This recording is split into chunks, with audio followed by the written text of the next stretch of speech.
Military news revealed America's backup plan in case of war with China.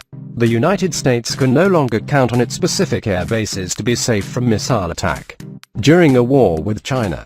On the contrary, a 2015 paper from the influential RAND Corporation noted that in the worst-case scenario, larger and accurate attacks sustained over time against a less hardened posture could be devastating, causing large losses of aircraft and prolonged airfield closures.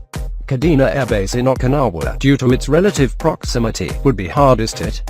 To up the stakes, China in September 2015 publicly revealed its DF-26 ballistic missile, which can strike Andersen Air Force Base in Guam, nearly 3,000 miles away from the Chinese mainland.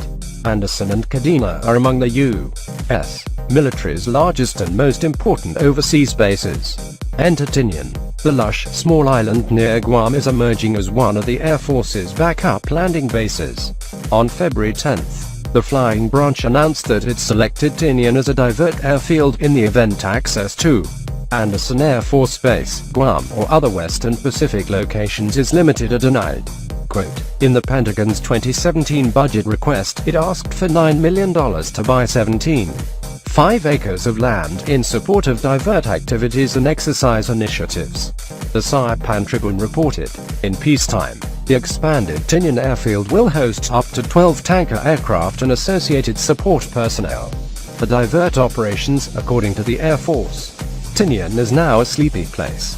During World War II, the 4th and 2nd Marine Divisions captured the island, which later based the B-29 superfortresses Enola Gay and Bokar, which took off from Tinian's North Field and dropped the atomic bombs on Hiroshima and Nagasaki, an arsenal during the war. Most of its airstrips are now abandoned and unused.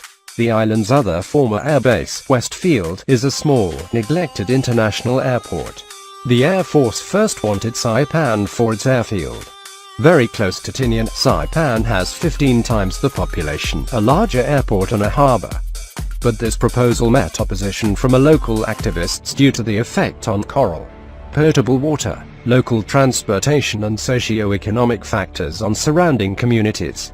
Quote, Stars and Stripes reported, the opposition even included the pro-business Saipan Chamber of Commerce, which worried that Tinian's rusty airport would miss out on the flood of Pentagon spending.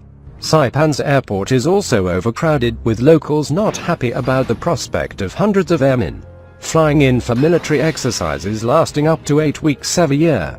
In a way, it's a return to the past.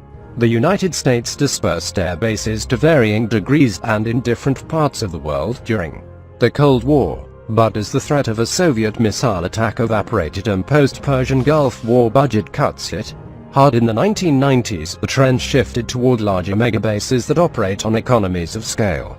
But dispersed bases are more survivable, RAND's Alan Vick noted in his 2015 paper. Dispersing aircraft across many bases creates redundancy in operating surfaces and facilities.